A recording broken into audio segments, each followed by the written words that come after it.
Hello everyone, welcome to my channel. तो बिना किसी देरी के बढ़ते हैं इस ड्रामा के थर्ड एपिसोड की तरफ। एपिसोड की स्टार्टिंग में हमें दिखाते हैं कि रेंचो ने उसे बाहर आने को कहा, ये कहकर कि तुम्हें यहाँ पे शर्माने की कोई भी जरूरत नहीं है। और वो लड़की भी बहुत ही सीरियस फेस के साथ आगे बढ़ने लग जाती है। और जियों को तो इसलिए डर लग रहा था, वो सोच रही थी ये रेंचो की गर्लफ्रेंड है, अब तो मेरी बिल्कुल भी खैर नहीं है। और फिर वो पूछने लग जाती है, क्या तुम वही लड़की हो? जिस पे जियोंग डरते डरते बोलती है, नहीं नहीं, मैं वो लड़की नहीं हूँ। वो इसको क्लियर करने की बहुत ही कोशिश कर रही थी कि मैं वो लड़की नहीं हूँ, कि तभी उस लड़की ने इसे सिस्टर इन लॉ कह दिया। फिर रेंचो ने उसका इंट्रोडक्शन करवाया कि ये मेरी कजिन जिनियो है। फिर जिनियो भी कहने लग जाती है, मैंने अपने भाई के रिलेशनशिप के बारे में सुना था, इसलिए मैं अपनी होने वाली भाभी से मिलने के लिए आ गई। बेचारे जियोंग तो उसे अभी भी क्लियर करने की कोशिश कर रही थी कि मैं तुम्हारी भाभी नहीं हूँ, लेकिन वो इसकी सुनती बिल्कुल भी नहीं है। नेक्स्ट सीन में जियोंग को वापस जाते हुए अकेले ही जाना पड़ रहा था। और फिर जैसे ही वो लिफ्ट में एंटर होती है तो रेंचो भी उसके पास आ जाता है, जिसपे जियोंग को बोलती है कि तुम इतनी जल्दी क्यों वापस आ गए। जिसपे वो बोलता है कि वहाँ पे बहुत ही ज्यादा नॉइस था, इससे बेहतर है कि मैं तो अपने घर पे जाकर कुछ एक्सरसाइज ही कर लूँ। और फिर पूछता है, क्या तुमने आज अपने हेयर वॉश किए? जिसपे वो नो का जवाब देती है कि नहीं, और तुम्हें नजर नहीं आ रहा है कि कितने ज्यादा ऑयली है। उसके बाद रेंचो ने दोबारा से पूछा, क्या तुम्हें ड्राइविंग आती है? क्योंकि बात यह है कि मैंने ड्रिंक कर ली थी, इसलिए मेरा ड्राइविंग करना सेफ नहीं है, इसलिए क्या हम दोनों साथ चल सकते हैं। हालांकि उसने सिर्फ वाइन चेरी केक ही खाया था, क्योंकि वो रूल को लेके कुछ ज्यादा ही स्ट्रिक्ट है, इसलिए जियोंग को भी उसकी बात माननी पड़ी। जिसके बाद स्कूटी पे जाते हुए वो बोलता है कि तुमने मुझसे झूठ क्यों बोला कि तुमने अपने हेयर वॉश नहीं किए। जियोंग को तो बहुत ही गुस्सा आ रहा होता है कि लड़का तो मेरे पीछे ही पड़ गया है। और फिर बोलती है कि मैंने इसलिए वॉश नहीं की कि मैं तुमसे मिलने आ रही हूँ, और वैसे भी मैं बड़ी हूँ, मैं हेयर वॉश करूँ तो इसमें क्या बुराई है? क्या तुम किसी और चीज के बारे में बात नहीं कर सकती? जिस पे रेंचो बोलता है, क्या तुम्हें पता है कि तुम्हें सिंगिंग बिल्कुल नहीं आती? जिस पे ये भी उसे बोलने लग जाती है, क्या तुम्हारी फैमिली को पता है कि तुम्हारी जुबान कितनी ज्यादा तेज है, और उन्हें तो तुम्हें घर में बांध के रखना चाहिए, वरना तो हर जगह तुम मैसी क्रिएट करते रहोगे। तो तुम्हें बता दो, इस तरह से तो तुम कभी भी सोशल प्रैक्टिस का टेस्ट पास नहीं कर सकते। और फिर बातें करते करते स्कूल हॉस्टल तक पहुंच जाते हैं, जहाँ पे गेट बंद हो चुका था। जिसपे तो रेंचो ने उसे ब्लेम करना शुरू कर दिया कि अगर तुम थोड़ा फास्ट चलाती तो हम जरूर टाइम पे पहुंच जाते।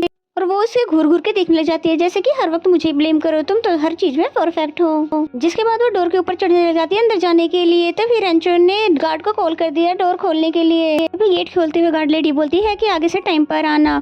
और फिर जियोंग उसको जाते हुए बोलती है कि हमारे बीच जो कुछ भी था सब खत्म हो गया, आगे से तुम इस बात का ख्याल रखना और अपने काम से काम रखना। उसके बाद फिर वो अपने रूम में आ जाती है, जहाँ साओ बोलती है कितनी देर तुमने कहाँ कर दी, अब जल्दी से सो जाओ और सोने से पहले लाइट ऑफ कर देना। जियोंग को जिया ने मैसेज किया था डिनर ट्रीट करने के लिए, कि तभी उसे रेंचो की बात याद आई कि हर इंसान की काइंडनेस, जेंटलनेस, पेशेंस सिर्फ लिमिटेड ही होती है, उसे अपनी ट्रू फ्रेंड्स के लिए संभाल कर रखना चाहिए। इसके अलावा अपने टाइम और अपनी फीलिंग्स किसी के लिए भी वेस्ट करने की जरूरत नहीं है। फिर जियोंग ने जिया को रिप्लाई दिया कि मैंने तुम दोनों के रिलेशनशिप को एक्सेप्ट कर लिया, पर मैं फोन करना चाहती हूँ। दूसरी तरफ रेंचो के आने पर सू ने पूछा कि तुम तो जियोंग के साथ जल्दी निकल गए थे ना, तो इतनी देर से क्यों आए? और वैसे भी तुम्हें उस लड़की में इंटरेस्ट नहीं है, तो इस स्कैंडल को सोल्व करो ना। बेचारी को टीज करने की क्या जरूरत है? बेचारी सारा दिन परेशान रहती है, जबकि ये मिस्टर तो अपने ही ख्यालों में खोया हुआ था कि हर चीज में जीरो, सिंगिंग, ड्राइविंग, गेमिंग। असल में वो जियोंग के बारे में ही सोच रहा था। कहीं ना कहीं उसे लगता है कि ये लड़की सब कुछ कर सकती है, ऐसा कुछ न कुछ तो जरूर है जो कि उसको रोक रहा है। एंड देन नेक्स्ट सीन हमें नेक्स्ट मॉर्निंग का दिखाया गया, जहाँ पर उसकी क्लास फेलो उठाते हुए जियोंग को बोलती है मजे की नींद सो रही है, तुम्हें पता भी है तुम कितनी बुरी खबर फैल चुकी है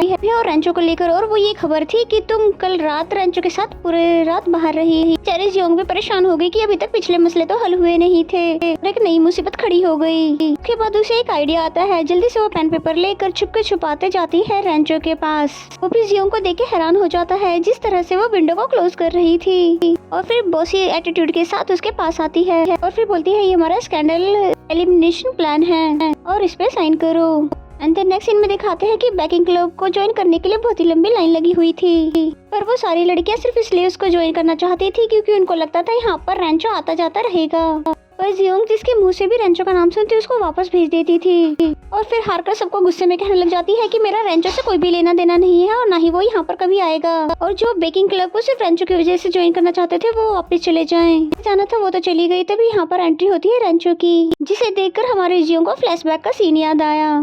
जहाँ पर जियोंग ने बोला था कि तुम इस पे साइन कर दो, फिर हम सबको क्लियर कर देंगे कि हमारे बीच में कुछ भी नहीं है और तुम्हारी वजह से मुझे अपनी क्लास में चोरों की तरह छुपना पड़ रहा है और ऐसा ही चलता रहा सब कुछ तो मेरे ग्रेड स्लो हो जाएंगे।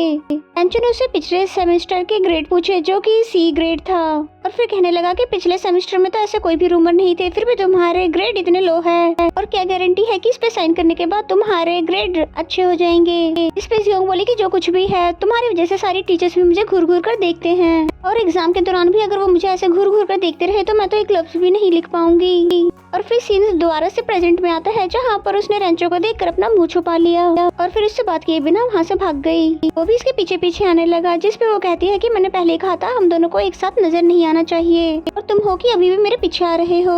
वो बोलता है कि मुझे एंटमी की क्लास में जिबाई का हेल्प चाहिए क्योंकि उसके पास फोन तो होता नहीं है। उसने कहा था जियोंग जब प्रैक्टिस के लिए आए तब भी तुम उसके साथ आ जाना। जियोंग कहने लगी तुम्हारी वजह से मुझे हेड का यूज करना पड़ रहा है और मैं क्लास फॉलो करूँ तो लगता है मैं अपने हेयर वॉश करके नहीं आई और सभी मुझे घूर घूर कर देखते हैं। वो बोला कि तुम तो सेलिब्रिटी की तरह लगती हो ना इसलिए तुम्हें सब घूर घूर कर देखते हैं। खैर उसकी जुबान तो है ही लंबी। फिर जियोंग कहती है कि क्यों ना हम एक दूसरे को वीचैट पे ऐड कर देते हैं, जब भी हमें मिलना होगा तो हम किसी सीक्रेट जगह पर मिलेंगे। और क्यूआर कोड स्कैन करने के लिए रेंचो उसके पास बैठ जाता है बेंच पर। फिर जैसे ही वो अपने क्लास फेलो को देखती है तो एक लंबी छलांग लगाकर भाग जाती है। एंड देन नेक्स्ट सीन में वो छुपते छुपाते रेंचो को लेबोरेटरी लेकर आती है जिबाई से मिलाने के लिए और फिर कहती है ये है मेरा सीनियर जिसे रिलेशनशिप तो बिल्कुल भी पसंद नहीं है, बस अपने काम से ही काम रखता है। जिबाई भी जियोंग को देखते हुए बोलता है कि अरे वाह आज तो तुम टाइम पर आ गई हो और अपने साथ साथ अपने बॉयफ्रेंड को भी लेकर आ गई हो। बेचारी जियोंग अब किसी को समझाए कि ये मेरा बॉयफ्रेंड नहीं है, इससे रेंचो को कुछ ज्यादा फर्क नहीं पड़ता। फिर प्रैक्टिस के दौरान भी उसको देखती रही कि इसे कुछ भी नहीं हो रहा। वैसे तो हर स्टूडेंट ऑटोमी की पहली क्लास लेने पर वोमिटिंग कर देता है और इसके साथ ही वो खाबो ख्यालों में चली गई कि प्रैक्टिस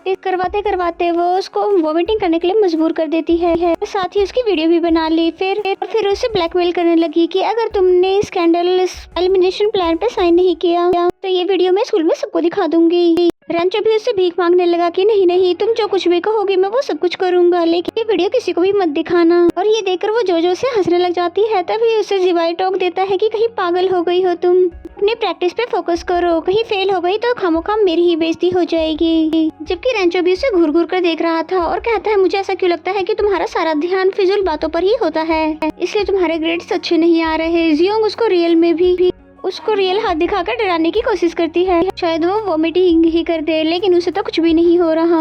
वह उसको इतना ज्यादा कॉन्फिडेंट देखकर बोलता है कि मुझे लगता है रेंचो ने काफी ज्यादा इम्प्रूव कर लिया क्योंकि फर्स्ट टाइम उसने भी वोमिटिंग की थी। जियोंग सुन के ये खुश हो जाती कि वाकई तुमने इसकी वीडियो क्यों नहीं बनाई थी, जिस पर जिबाई बोलता है कि तुम जानती तो हो कि मैं फोन यूज नहीं करता, लेकिन इसकी फोटो तो जरूर पड़ी होगी। ये सुनते ही जियोंग तो बहुत ही ज्यादा खुश हो जाती है, जिसके जरिए मैं इसको ब्लैकमेल करूंगी और वो डॉक्यूमेंट साइन करवा लूंगी। जिसके बाद रेंचो से बोलता है कि तुम्हारे पास तो काफी ज्यादा नॉलेज है और मैंने तुम्हें प्रैक्टिस करते हुए देखा है, लेकिन मैं फिर भी इस क्लास में बहुत ही ज्यादा कंफ्यूज हो जाती हूँ और आज तो 2 क्लासों का एक साथ ओरल टेस्ट है। रेंचो बोला कि तुम पे यकीन है और तुम कर सकती हो, और वो भी ये सुन के हैरान हो जाती है क्योंकि इससे पहले उसे ऐसी मोटिवेशन किसी ने भी नहीं दी थी। एंड देन नेक्स्ट सीन में ओरल क्विज होने वाला था। टीचर ने दोनों क्लासों को मिलाकर ग्रुपिंग कर दी थी ताकि चीटिंग ना हो सके। बेचारी जियोंग इन दोनों लड़कों के बीच में फंस के रह गई और टीचर ने पहला सवाल भी उसी से कर दिया। इवन कि उसे आंसर भी आता था, ये बात रेंचो भी जानता था, लेकिन टीचर को देखकर इतनी ज्यादा नर्वस हो गई कि वो सब कुछ ही भूल जाती है। उसी क्वेश्चन का आंसर खड़ा होकर जियान दे देता है और पीछे लड़कियां बातें करने लग जाती है कि इसे तो कुछ भी नहीं आता है, बस अपनी लव लाइफ पर ही फोकस करती है। तभी जियोंग टीचर से कहती है कि मुझसे नेक्स्ट क्वेश्चन पूछ ले, लेकिन जब जैसे ही टीचर ने नेक्स्ट क्वेश्चन पूछा तो उसका भी आंसर उसे नहीं आया। अब तो टीचर ने भी उसे डांट दिया कि अपनी लव लाइफ को छोड़कर स्टडी पे फोकस करो, जो कि ये सुन के तो रेंचो को बिल्कुल भी अच्छा नहीं लगा और फिर तभी खड़े होकर एक क्वेश्चन कर देता है जिसका आंसर तो किसी को भी नहीं आया और फिर बोलने लगा कि मुझे ऐसा लगता है इस क्लास में कोई भी स्टडी पे फोकस नहीं कर रहा। और क्लास ओवर होते ही जियोंग वहाँ से जल्दी से भाग जाती है। जियान भी उसके पीछे जाना चाहता था, लेकिन जियान ने उसे रोक दिया और कहने लगी कि हम दोनों कपल्स हैं और ये बात सभी अच्छे से जानते हैं। अब जियोंग का भी हमसे दूर रहना नॉर्मल बात है और वक्त के साथ वो खुद ही इन चीजों से हैंडल करना सीख जाएगी और हमें उसकी लाइफ में इंटरफेयर नहीं करना चाहिए। फिर उसकी बात मानकर जियान भी उसके पीछे नहीं जाता और इसी सीन के साथ हमारा ये एपिसोड यहीं पे खत्म हो जाता है। तो मेरा एक्सप्लेनेशन अच्छा लगा तो वीडियो को लाइक करें। मिलते हैं नेक्स्ट एपिसोड में, तब तक के लिए बाय बाय।